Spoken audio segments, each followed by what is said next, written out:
Siin on Talviste sellises verekarva pruunikas punases monokroomses töös, mis ühelt poolt on portree, on samas tugev annus sellist filmilikkust või töö oma nagu selle jõu ja sisu saabki sellisest mõnusast ulmefilmi esteetikast, kus sul kuskist sellisest sudust ilmub nägu.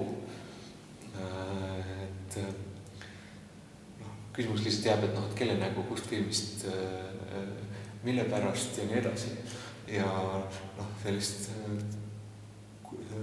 kunstniku nagu rõõmu või mõnu struktuuride väljajoonistamise edasi on siin nagu päris palju, et ma kahtlustan, et kunstnik ennast ongi ennegi ikka huvitanud see, kuidas ta saaks nagu seda nagu enese jaoks huvitaval viisil abstraheerida.